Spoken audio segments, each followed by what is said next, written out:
అందరికీ నమస్కారం అండి. వలివేటి నాగచంద్రావతి గారు రచించిన వానప్రస్థం అనే కథను విందామా? సర్విశెట్టి ఫోన్ చేశాడు ఇందాక.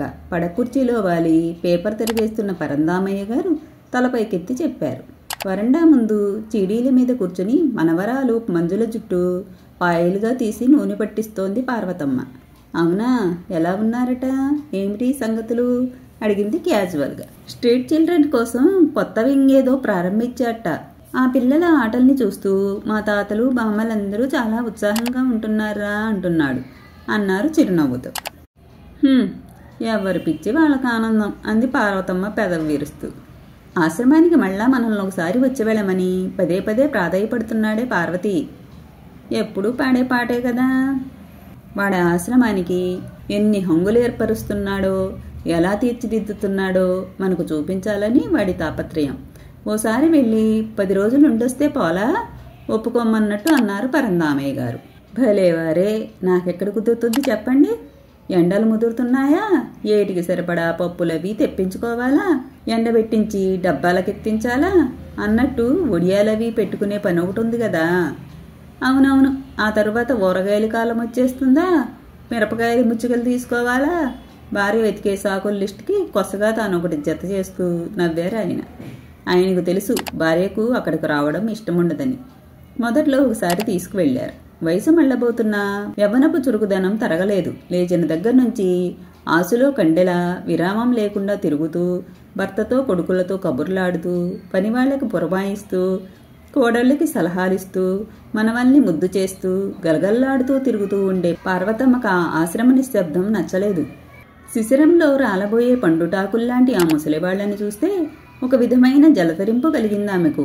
సత్తువలేని చేతులతో దేవుడి ముందు వాళ్ళు చేసే భజనలు, నిరాసక్తంగా తప్పనిసరై వాళ్ళు చేసే పనులు, నిరాశ నిండిన వాళ్ళ చూపులు ఆమెను భయపెట్టాయి. అప్పటినుంచి ఆశ్రమం పేరెత్తినా, వెడదామనన్నా, మల్లె చెట్టుకు ఆకులు గిల్లాలని, కోడలి వదినగారి చెల్లెలకు సమర్థసారి తీసుకువెళ్ళకపోతే బాగుండదని, ఇలాంటి చాలా చాలా ముఖ్యమైన విషయాలు గుర్తుకొస్తుంటాయి ఆమెకి. తలుపు మాత్రంగానే హడలు పుట్టినట్టు భుజాలు కుదించి వదిలిన భార్య విన్యాసం చూసి దీర్ఘంగా నిట్టూర్చారు పరందామయ్య గారు. అయినా ఈ ఇల్లు, నా బుజ్జి మనవలు, వాళ్ళిచ్చే తీయని ముద్దులు, ఇవే నా స్వర్గం. వేరే నందనవనాలు, ఆశ్రమాలు నాకెందుకు చెప్పండి అంటూ వెనక్కి తిరుగున్న మనవరాలు మంజుల మొహాన్ని ఎదురుకు తిప్పుకుని బుగ్గలు పుణుకుతూ, చెప్పరా చిట్టి తల్లి, తాత నన్నెక్కడికో రమ్మంటున్నారు, వెళ్ళనా మరి అని అడిగింది ముద్దు ముద్దుగా.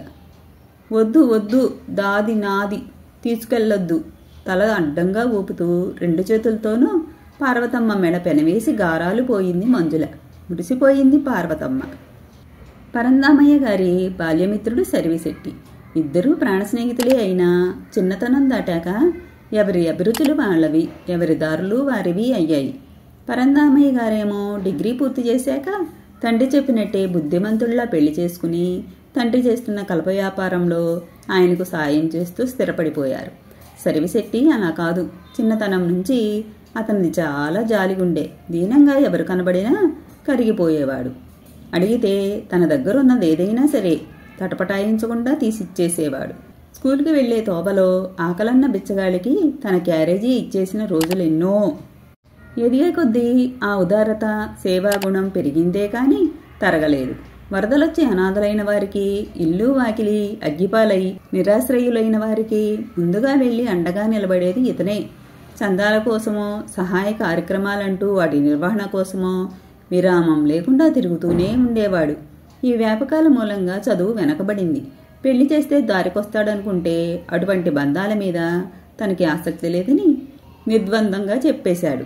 తల్లిదండ్రుల మరణానంతరం పూర్తిగా స్వతంత్రుడయ్యాడు అతను. ఈ సమాజం నాకేమిచ్చింది అని ప్రశ్నించే బదులు, ఈ సమాజానికి నేను ఇది చేశాను అని చెప్పగలగాలని మనస్ఫూర్తిగా నమ్మేవాడు. వయసు ఒడిగి చరమాంకంలో ఆప్తులనుకున్న వారి ఆదరణ లుప్తమయ్యి ఏకాకుల్లా మిగిలిపోయిన వృద్ధులను ఆదరాభిమానాలతో అక్కును చేర్చుకోవాలని అతని సంకల్పానికి సాకారం ఆ వృద్ధాశ్రమం. అది అతని ప్రాణం. తన యావదాస్తిని వెచ్చించి నిర్మించిన వృద్ధుల ఆనందధామం. ఆ ముసలివారి కోసం ఏ సౌకర్యాలు అమర్చినా ముందు పరందామయ్య గారికి చెప్పి ఆనందపడతాడు. చెప్పడం కాదు, ప్రతిదీ మిత్రుడికి ప్రత్యక్షంగా చూపించాలని అతని అభిలాష. కానీ పార్వతమ్మకి అక్కడికి వెళ్ళడం అంటేనే ఇష్టముండదు. భార్య లేకుండా పరందామయ్య గారు ఎక్కడికి కదలరు. పరందామయ్య పార్వతమ్మ గారులది అన్యోన్యమైన దాంపత్యం. పాడికుండలాంటి సంసారం, పండంటి బిడ్డలు. పెద్దవాడు రమేష్ డిగ్రీ చేసి వ్యాపారం మీద ఇష్టంతో తండ్రితోనే ఉండిపోయాడు. చిన్నవాడు సురేష్ సాఫ్ట్వేర్ ఇంజనీర్. కడసారపు గారాల పట్టి శకుంతల.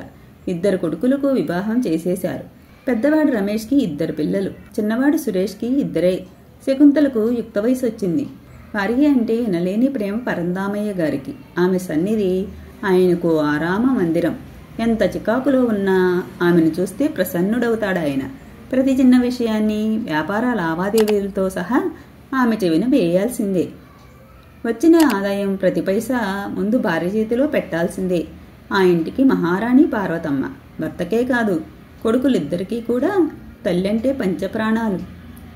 అమ్మ ఎప్పుడు వాళ్ల కళ్ళకి మహాలక్ష్మిలా పెద్ద పెద్ద జరీ చీరలు కట్టుకుని తలనిండా పూలు పెట్టుకుని కళకళలాడుతూ కనిపించాలి.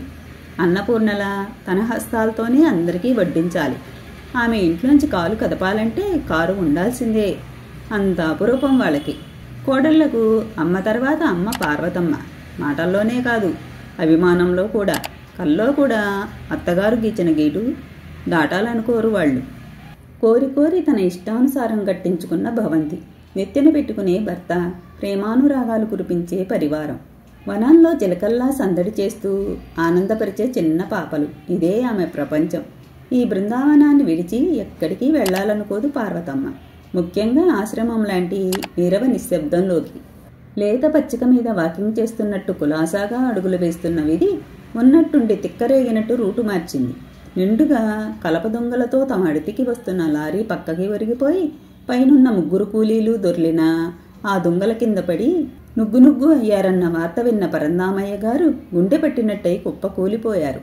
మరి లేవలేదు. పరందామయ్య గారు మరణించారు. చూస్తూ చూస్తూ ఉండగానే కళ్ల ముందు కాస్తున్న వెన్నెల కరిగిపోయి గాఢాంధకారం అలుముకుంది పార్వతమ్మకు. రోజులు, వారాలు, నెలలు గడిచాయి. మెల్లమెల్లగా ఆ చీకటి తెరలు తొలగించుకుని యువతలకు రాక తప్పలేదు. వచ్చింది. చుట్టూరా కలయ చూసింది. ఆ ఇల్లు, ఆ మనుషులు, ఆ వాతావరణము ఏవీ మారినట్టుగానే ఉన్నాయి. కానీ అన్నీ మారిపోయినట్టుగానూ ఉన్నాయి. వరండాలో వేసిన వాలుకుర్చీ వేసినట్టుగానే ఉంది. దానిలో కూర్చుని పేపర్ చదువుకుంటుండే పరందామయ్య గారు లేరు. పెరటి గుమ్మం ఎదురుగా ఆమె నాటిన తులసి మొక్క అలాగే ఉంది. కానీ తను కట్టించిన సిమెంటు కోటలో కాదు, కోడలు కొనుక్కొచ్చిన పాలరాతి కోటలో. పని మనిషి దుర్గమ్మ అమ్మగారు అనే పిలుస్తోంది. కానీ పార్వతమ్మని కాదు, కోడలు మీనాక్షిని. ప్రహరీ గోడ మీద నుంచి రోజూ ఏవేవో బదుళ్ళడిగే పక్కింటి మంగమ్మగారి మనవరాలు పార్వతమ్మ కనబడినా ఆమెను అడగడం లేదు. మీనాక్షి, మీనాక్షి అని కోడల్ని అరిచి పిలుస్తూ ఉంది.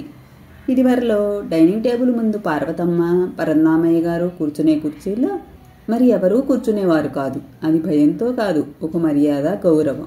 ఇప్పుడది అడుగంటింది.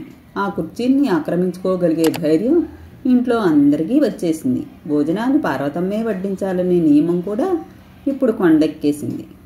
తల్లి నవ్వుతూ ఎదురొస్తే తప్ప గడప దాటని కొడుకు ఇప్పుడు బయటకు వెళ్లే ముందు ఆమె కనిపిస్తే ఇబ్బంది పడుతున్నట్లు ముఖం చిట్లిస్తున్నాడు. నానమ్మ కనబడగానే కాళ్ళు చుట్టేసుకునే పిల్లలు కూడా ఇప్పుడు అంతగా దగ్గరకు రావడం లేదు. బహుశా కుంకుమలేక బోసిపోయిన వదనం, మల్లెమై నలిగిపోయిన చీర, సంస్కారం లేని తలకట్టుతో కళావిహీనంగా ఉన్న ఆమెను చూసి తడబడుతూనో బెదురుతూనో వెనకడుగేస్తున్నారేమో. పిల్లలు మొహాలు తిప్పుకుంటున్నారు సరే, పెద్దల వైఖరిలోనూ నిర్లక్ష్యం వ్యక్తమవుతోంది కొట్టొచ్చినట్టుగా. 3 నెలలకు ఒకసారి మంగళగిరి నుంచి కేవలం పార్వతమ్మ కొరకే చీరల మూటలు తీసుకువచ్చే వ్యాపారితో అంత ఖరీదు చీరలు కట్టుకునే వాళ్ళెవరూ ఇప్పుడు లేరులేండి, సాదా చీరలు ఉంటే తీసుకురండి అని చెబుతోంది మీనాక్షి. అవాక్కై వింది పార్వతమ్మ. మొన్నటి వరకు ఆ ఇంట్లో సర్వత్రా తానై ఉండే పార్వతమ్మకిప్పుడు ఏ ప్రాధాన్యత లేదు. తను లేకపోతే క్షణం కదలతనుకున్న కాలం ఇప్పుడు నువ్వెవరివి అన్నట్టు తల ఎగరేసి ముందుకు పరుగులు పెడుతోంది. ఆ రోజు పెద్ద కొడుకు రమేష్ అడితికి వెళ్తూ తల్లి దగ్గరకు వచ్చాడు. అమ్మా, ప్రతి చిన్నదానికి నీ సంతకం కోసం రావాలంటే అన్ని పనులు ఆలస్యమైపోతున్నాయి. దీన్ని పవర్ ఆఫ్ అటార్నీ అంటారులే. ఇక్కడ సంతకం చెయ్యి, మిగతా అంతా నేను చూసుకుంటాను అన్నాడు కొంత విసుగ్గా మొహం పెట్టి. పార్వతమ్మ పెళ్లినాటికి మామగారు ఈ కలప వ్యాపారాన్ని చాలా చిన్న స్థాయిలో నడిపిస్తూ ఉండేవారు. కొడుకును కూడా అందులో దించేసరికి అది మరీ చిన్నగా, ఇద్దరు మనుషులకు అది చాలదన్నట్లుగా అనిపించేది. వ్యాపారాన్ని విస్తరించాలని, ఫర్నిచర్ షాపుని కూడా ప్రారంభించాలని ఎన్నో ప్రణాళికలు ఉండేవి తండ్రి కొడుకులకి. కానీ అది అమలు చేయాలంటే పెట్టుబడి కొరత. పార్వతమ్మ కాపురానికి వస్తూనే ఆ విషయం గ్రహించుకుంది. ఇక అట్టే ఆలోచించలేదామె. తను మెట్టిన ఈ ఇల్లే తనకు శాశ్వతం, ఆ కుటుంబంలో వాళ్లే తన స్వజనం. పాలు పొంగినట్టు సంసారం పొంగితే తనదే ఆ అదృష్టం అనుకుంది. పసుపు కుంకుమల కింద తండ్రి ఇచ్చిన 5 ఎకరాల మాగాణి అమ్మించేసి మామగారి దోసిట్లో పోసింది పార్వతమ్మ. ఆమె ఇచ్చిన వేళ మంచిదై మొక్క పారితే వృక్షమైనట్లు బిజినెస్ బాగా వృద్ధి చెందింది. లక్షల్లో ఉన్న వ్యాపారం కోట్లకు ఎగబాకింది. తమ పెరుగుదలకు నిచ్చెన వేసిన కోడలంటే అపరిమితమైన వాత్సల్యం మామగారికి. ఆమె మాటకు చాలా విలువ ఇచ్చేవారు ఆయన. ఆ అభిమానంతోనే మరణించే ముందర కొడుకుతో పాటు వ్యాపారంలోనూ ఆస్తిలోనూ కూడా కోడల్ని భాగస్వామిని చేస్తూ విల్లు రాయించారు. అందువల్ల బ్యాంకు పనులకు కానీ బిజినెస్ వ్యవహారాల్లో కానీ తరచూ పార్వతమ్మ సంతకం అవసరమవుతూ ఉంటుంది. ఇప్పటి వరకు భార్యతో ఎప్పుడూ సంతకం చేయించుకోవాల్సి వచ్చినా ఏ రోజు చిన్నతనంగా ఫీల్ అవ్వలేదు పరందామయ్య గారు. కొడుకు ఇప్పుడు పెద్దవాడయ్యాడు. ఓ చిన్న సంతకం కోసం తల్లి ముందర అయితేనేమి చేతులు కట్టుకుని నుంచోవడం నామోషీనే కదా. మాట్లాడకుండా కొడుకు చెప్పిన చోట సంతకం చేసింది పార్వతమ్మ.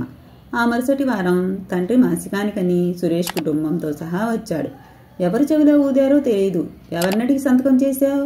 అంతా నీ ఇష్టమేనా అని ఎగిరాడు తల్లి మీద. నేను లేకుండా చూసి ఇట్లాంటి పని చేస్తావా అని అన్నగారితో పోట్లాడాడు. ఏకోదరులిద్దరూ తరతరాల నాటి శత్రువుల్లా తిట్టుకున్నారు. ఎవరితో చెప్పుకుంటావో చెప్పుకో అన్నాడు పెద్దవాడు. కోర్టులోనే తేల్చుకుందాం అన్నాడు చిన్నవాడు. వెళ్లే ముందు చిన్న కోడలు ముకుళ పార్వతమ్మ దగ్గరికి వచ్చింది. అత్తమ్మ, వచ్చే వారంలో మా చెల్లి పెళ్లి. పట్టుచీర మీదకి మీ కాసుల పేరైతే నిండుగా ఉంటుంది అంది గోముగా. ఇనపెట్టి తెరిచింది పార్వతమ్మ. కాసుల పేరు, ముత్యాల సరాలు. మమ్మల్ని మర్చిపోయావు అన్నట్టు ఆభరణాలన్నీ తళతళ్లాడుతూ పలకరించినాయి. వాటి మీద చెయ్యి వేసి నిమిరింది పార్వతమ్మ. బంగారంలో రాళ్లు పొదిగిన ఒట్టి నగల అవి కాదు, ఎన్నో మధుర స్మృతులు దాచుకున్న అపూర్వ గనులు, విలువ కట్టలేని నిధులు. తన నిశ్చితార్థం రోజున ఒంటి నిండా బోలెడు నగలు దిగేసుకున్నా అవి చాలవన్నట్లు తన అత్తగారు ఆమె నడుముకున్న ఈ మువ్వల వడ్డాణం తీసి తన నడుముకి పెట్టి, ఇప్పుడు అచ్చం లక్ష్మీదేవిలా ఉన్నావు అంటూ నిలువెల్లా చూస్తూ మురిసిపోయింది. కాసుల పేరు తన నాయనమ్మది. అంత భారీగా మోటుగా ఉన్న ఆ కాసుల పేరు నేను వేసుకోను అని ఎంత మొరాయించినా ప్రతి పండక్కి అది తన మెళ్ళో వేసేది నాయనమ్మ. పోయేటప్పుడు కూడా కాసుల పేరు నా పెద్ద మనవరాలకే సుమా అని చెప్పి మరీ కన్ను మూసిందట. అరవంకీలు 2 తన మేనత్త కానుక. కొడుక్కి తనను ఇవ్వలేదని అలిగి తన పెళ్లికి రానేలేదు ఆవిడ. వంకీలు మాత్రం భర్త చేతికిచ్చి పంపించింది. కోడలిగా నా ఇంటికి వచ్చిన రోజున నీకు ఈ 60 వంకీలు బహుమతిగా ఇవ్వాలని చేయించాను ఎప్పుడో. కోడలివి కాకపోయినా అవి నీవే అని చెప్పమన్నదట. పిచ్చిది, పైకి కోపంగాని కడుపులో అంతా నీ మీద ప్రేమేరా తల్లి అన్నారు వాళ్ళ నాన్న కళ్ళు చెమ్మగిల్లుతూ ఉంటే. ఫర్నిచర్ షాప్ తెరిచిన ఏడాది వచ్చిన లాభంతో డైమండ్ నెక్లెస్ చేయించి అది పెట్టుకున్నప్పుడల్లా పేరుకు తగ్గట్టు ఉన్నావమ్మా అనేవారు మామగారు. కెంపులహారం భర్త చేతితో తాను అందుకున్న తొలి ప్రేమ కానుక. ఏ నగ తాగినా ఒక తీపి జ్ఞాపకాన్ని జ్ఞాపకం చేస్తోంది. ఇప్పటి వరకు ప్రాణప్రదంగా చూసుకున్నది ఇవన్నీ. కానీ ఈ ఆభరణాలకే తలమానికమనుకున్న ఆభరణాన్ని భగవంతుడు లాగేసుకున్నాక వీటితో తనకేం అవసరం ఉంది? నిర్లిప్తంగా కాసుల పేరు తీసిచ్చింది కోడలికి. మర్నాడే అత్తగారి దగ్గరకు వచ్చింది పెద్ద కోడలు. బుజ్జిలో అలాగులు మెరుగు పెట్టించడానికి జ్యువెలరీ షాపుకి ఎడుతున్నాను. మీ వడ్డాణం మొవ్వలు కొన్ని ఊడాయన్నారుగా, ఇలా ఇవ్వండి అతికించుకొస్తాను అంది. అడిగినట్టుగా ఉంది మాట, ఆజ్ఞాపిస్తున్నట్టుగా ఉంది స్వరం. వడ్డాణం తీసి కోడలికి అందించింది పార్వతమ్మ. అది ఇక తిరిగి రాదని తెలుసు. ఆవిడటు వెళ్ళగానే కాళ్ళు నేల మీద గట్టిగా తాటించుకుంటూ వచ్చింది కూతురు శకుంతల. అన్నీ వాళ్ళకే ఇచ్చేసావు, ఇక నాకేం మిగిల్చావు? నువ్వు అసలు తల్లివేనా? నాన్నుంటే ఇలా చేసేవారా? నా కూతురు అంటావు గాని నీ ప్రేమంతా నటన అంది. కూతురు జరుగుతున్న దూషణలన్నీ కన్నార్పకుండా చూస్తూ వింది పార్వతమ్మ. మెల్లగా మరోసారి ఇనప్పెట్టి తెరిచి చిన్న సూట్ కేసు యువతలకి తీసింది. చూడమ్మా, మీ నాన్న నీ పేరు కొన్న ఆస్తుల దస్తావేజులివి. నువ్వు పుట్టిన దగ్గర నుంచి నీకని కొని దాచిన నగలివి. జాగ్రత్త చేసుకో అంటూ శకుంతలకు అందించింది. వెలవెలబోయింది శకుంతల మొహం. కానీ సూట్ కేసు అందుకోవడం మాత్రం మానలేదు. మిత్రుణ్ణి కడసారి చూపు చూసి వెళ్లిన సర్విశెట్టి గారు పార్వతమ్మ గారిని మరోసారి పరామర్శించుదామని వచ్చారు. ఆయన వచ్చిన రోజునే సురేష్ కూడా వచ్చాడు. అన్నగారితో ఆస్తి విషయం అటో ఇటో తెలుసుకుని కోర్టులో దావా పడేయాలని విస్తుపోయారు సర్విశెట్టి గారు. వ్యవహారమంతా విని ప్రశాంతకాసారంలా ఉండే ఇంటిని తండ్రి కన్నుమూయగానే వీధిని పడేసినందుకు చాలా బాధపడ్డాడు ఆయన. అన్నదమ్ములిద్దరినీ గట్టిగా మందలించారు. అదృష్టవశాత్తు సర్విశెట్టి గారంటే భక్తి గౌరవాలున్నాయి వాళ్ళకి. అంచేత నువ్వేమిటి మాకు చెప్పేది అనకుండా తలలు వంచుకున్నారు. ఏమి పంచుకోవాలన్నా సామరస్యంగా తేల్చుకోమని, తల్లిని గౌరవంగా, చెల్లెల్ని ఆదరంగా చూసుకోమని, తండ్రి పేరు చెడగొట్టవద్దని బుద్ధులు చెప్పారు. తలలు ఊగించారు ఇద్దరు. వెళ్లే ముందు పార్వతమ్మను పిలిచారు. వెళ్ళొస్తాను, ధైర్యంగా ఉండు అని చెప్పాలని. ఎప్పుడు సర్దుకున్నదో చేతిలో సూట్ కేసుతో నిలబడి ఉంది పార్వతమ్మ. పదండి అన్నయ్య గారు, నేను వస్తున్నాను వానప్రస్థానికి అంది అన్ని బంధనాలు విడిపోయిన సన్యాసిన్లా నిర్లిప్తంగా. అవును, ఆ ఆశ్రమం పేరు వానప్రస్థం. ఈ కథ ఇంతటితో సమాప్తమండి. తిరిగి మరో కథతో మళ్ళీ కలుసుకుందాం. ఈ కథ కానీ మీకు నచ్చినట్లయితే నా ఛానల్ని తప్పకుండా సబ్స్క్రైబ్ చేసుకోండి.